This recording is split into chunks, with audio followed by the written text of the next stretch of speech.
If you think you need an agent to make money in voiceover, or if you've been waiting for some coach to tell you that they think that you're ready to approach agents, I'm about to completely blow up everything you've been told. And here's what's going to shock you. Most of my income in voiceover doesn't even come through agents. And the students of mine who are making the most money, they're not sitting around waiting for agent representation either. Today, I'm going to tell you the truth about agents, when you actually need one, when you don't, and how you get one the smart way instead of begging for scraps like most people do. Now, who the hell am I? Why should you listen to me? My name is Jesse Carroll. I'm a professional voice actor and coach, and I've made over $1 million in voiceover in the last 7 years. I'm the voice of History Channel's Backroad Truckers, and I've done well over 2,000 voiceover jobs. Now, here is the reality check that nobody wants to give you. I'm gonna start with some numbers that are gonna surprise you. Last year, I made about $250,000 in voiceover work. Just about. Wanna guess how much of that came through agents? Less than 10%. That's it. The vast majority of my income comes from voices.com, Voice123, direct to clients, repeat business, not agents. But here's what most coaches won't tell you. They want you to think that you need an agent because it makes voiceover seem more exclusive and professional and justifies their high prices and long training programs. But you want to know the truth? Most working voice actors are hustling for their own work. Agents are a nice bonus, but not at all a requirement. I've got students making $5,000 plus a month without a single agent. They're booking corporate narration, e-learning, commercials, commercial adjacent, even audiobooks, which I don't condone. Obviously, if you're a longtime watcher of the channel, you know I hate doing audiobooks, but that's just me. If you want to do audiobooks, you don't like making a whole lot of money and spending a lot of time doing it, whatever floats your boat. I'm just kidding. Audiobook people, don't kill me. Don't kill me.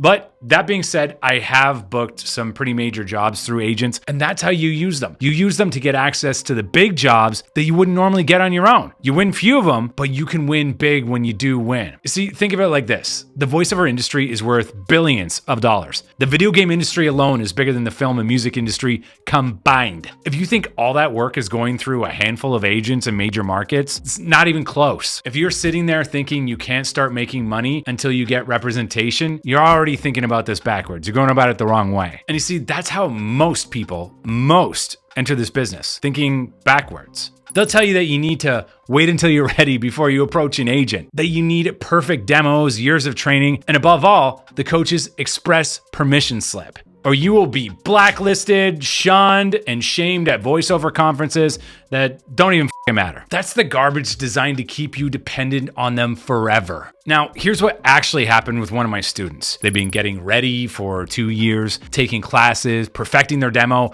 waiting for their coach to say they were ready. Meanwhile, they were broke, frustrated, and when they came to me, I said, throw that shit away. Approach this from a worker's mindset. Don't put me on a pedestal. You know, you want to put yourself out there hustling every single day, going at this every single day, getting 30 demos up minimum on the pay-to-play sites, trying to get 50, 60 auditions a day. You know, like most trades, figure this out as you go. It's a skill. It's not an esoteric thing. Did I even use that right? Esoteric. Parush, can you throw up the definition of esoteric on the screen, please, so I can be endlessly shamed for my improper use of the English language?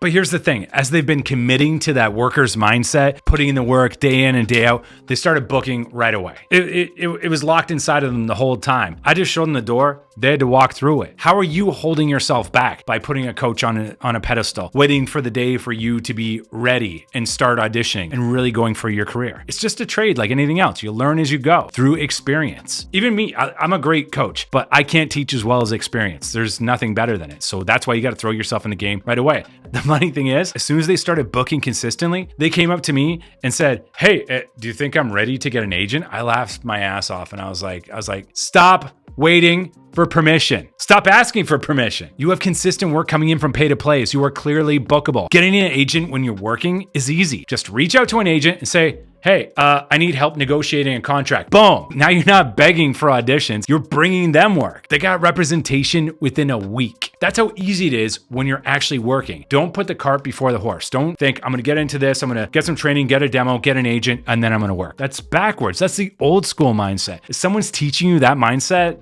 no. That's not the way it's done in 2025. Here's the truth coaches won't tell you. Agents don't care if you're ready by some arbitrary coaching standard. All they care about is if you can make them money.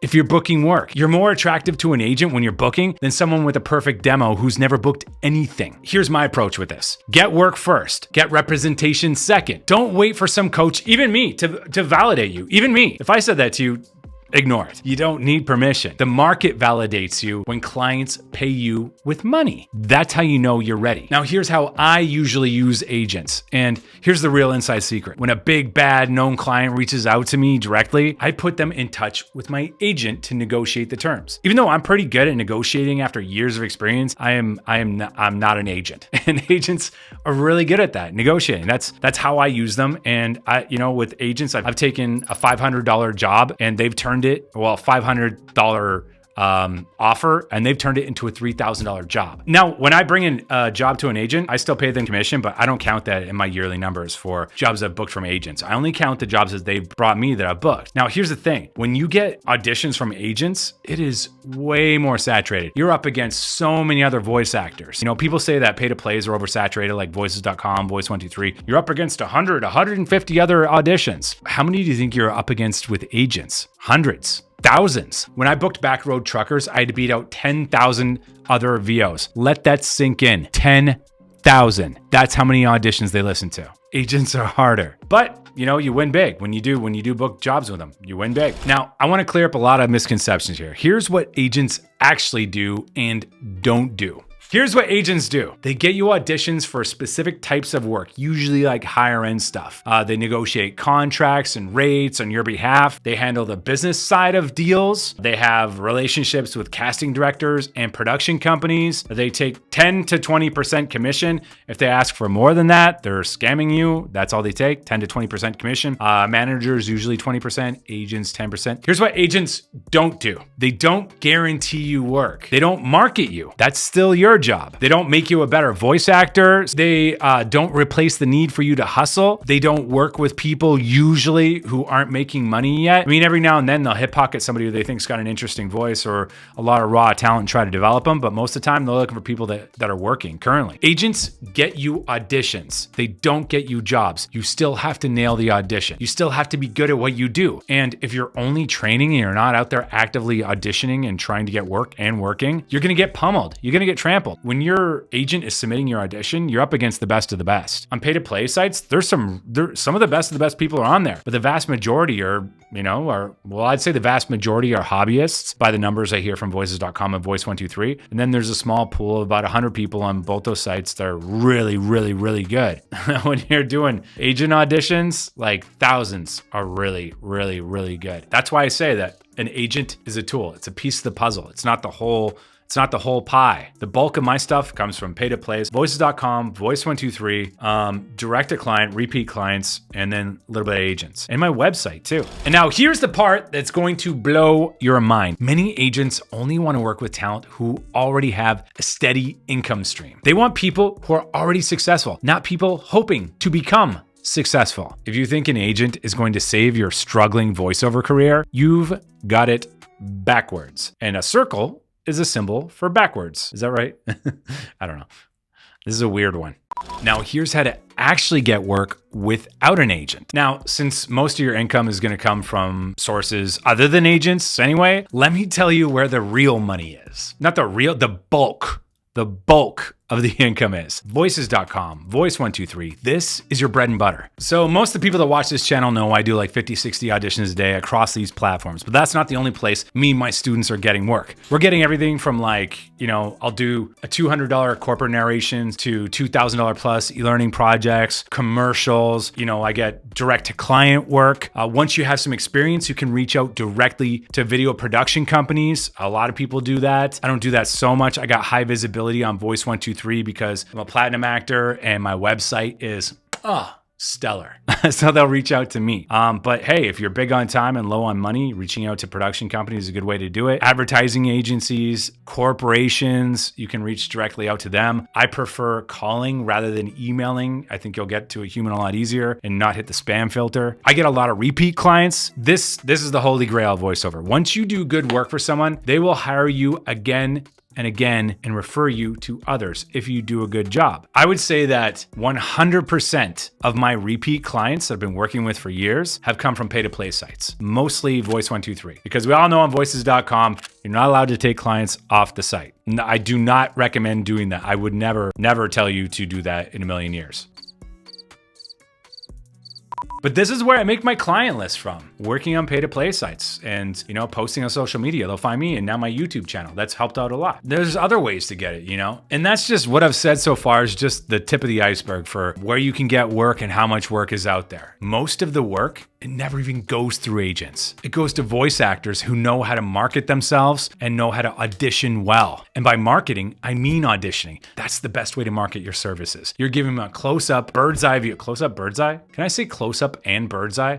You're giving them a close-up of your, a close listening demonstration of your voiceover skills. I can't tell you how many times I've auditioned for something and did a good job, and I didn't get that job, but it came back even months later. I just did a national broadcast Reese's campaign for March Madness, like a couple months ago. They booked me straight offer from that, big one, just straight offer, because of an audition I did for something else like a year before, and they just kept me in mind until the right thing came around. So that's why I say auditioning is the best form of marketing. Other than that, I would say social media second, and then reaching out direct would be third. I don't like emailing. I would prefer cold calling over emailing because I think it's easier to get a hold of a human. I think cold email is largely dead. I've been trying to find somebody to prove me wrong. So if you know of somebody that gets most of their work from cold emails, and I'm talking about legit jobs in voiceover, let me know in the comments. I'd be interested in talking to them. But the whole point of the matter is there's tons of ways to get work that you don't need agents. So you don't need an agent to get started. Hell, my student Ariana got her first Sovis Award nomination within months of starting. No experience before. She got an agent maybe 3 months after she got nominated for an award. So now we get to the point, when should you get an agent and how should you use them properly? So here's my take. Get an agent after you're already making money consistently. When you have professional demos, a track record of bookings, and you're ready to expand into higher end markets, that's when you do it. Feel free to ignore my advice. I'm just telling you as it is. I'm just telling you from my own experience. Use agents for specific markets like animation, video games, national commercials, even audiobooks. Again, if that's what you want to do. I'm not turning audiobook people into my whipping boy. I'm just saying it's a running gag.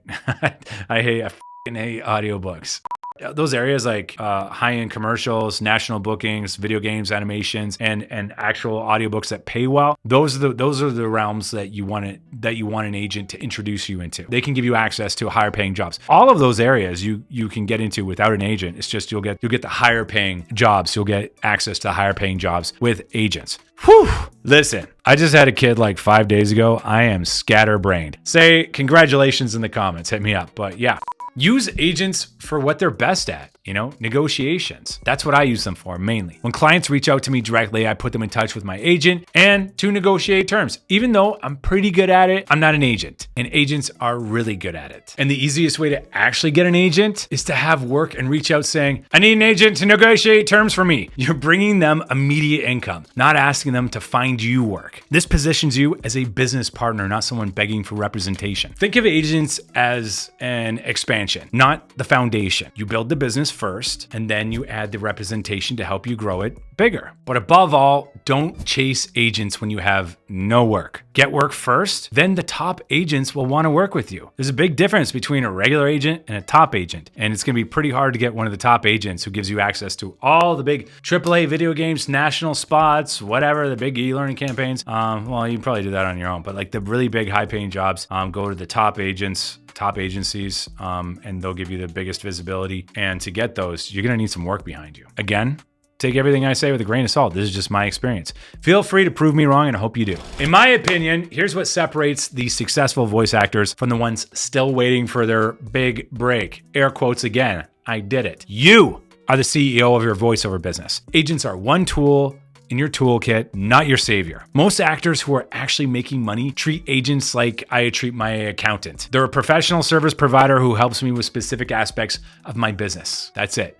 They're not my boss, they're not my ticket to success, and they're definitely not someone I beg for attention. So stop giving them all the power. You want to approach agents from a position of strength, not desperation. You want it to sound more like, I'm booking work and making money and need help negotiating better deals and accessing higher end markets. That's a conversation agents would love to have. But if it sounds more like, if your email sounds more like, please represent me, I'll do anything, I just need a chance, that's a conversation that gets you ignored. Or worse, a shitty agent, which you don't want. Relax. Build the business first. Make money first. Then add representation to help you make more money. That's what I think is the best way to do this. That's the way I've seen it time and time again, and it works really well. I just gave you the real truth about agents and voiceover. You don't need them, but they can help you grow into a bigger business. But you want to get work first.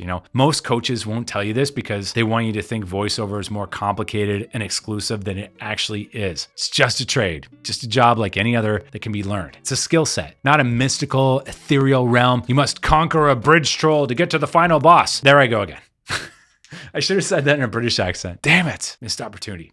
The opportunity to make money in voiceover is there right now. You don't need to wait for an agent's permission. You don't need to wait for a coach to tell you you're ready. You need to start building your business today, not in the future when you're ready. Do it now. You will never be ready. If you want to learn exactly how to start building that business, join the VO Lounge. That is my free community. Doesn't cost a thing. You get the gear guide, platform strategies, and first couple weeks of my VoiceOver Jumpstart course completely for free. No charge, no upsells, just a real roadmap to start making money in voiceover. And now, if you're serious about learning how I built my six-figure voiceover business, VoiceOver School, that's my paid community and course, gives you everything you need. If you're brand new, start with the free community. Get your gear, get your studio set up, and see if the industry is right for you. It takes a lot of work. You don't want to jump into something and buy all your shit and then you're like, I hate this. But if you do jump in and you find out this is for you, then come join VoiceOver School, where we give you the absolute motherfucking sauce. If you like my free YouTube content, imagine how good my paid shit is. Just saying. Other than that, stop waiting for permission. Stop waiting for agents. Start building your voiceover business today. The link is below. This is another video. We'll see you in the next one. Peace. I'm going to stop doing that sign off. This is the last video I'm doing that sign off. I don't know why I ever started. I'm a dad now. We're growing up. Goodbye.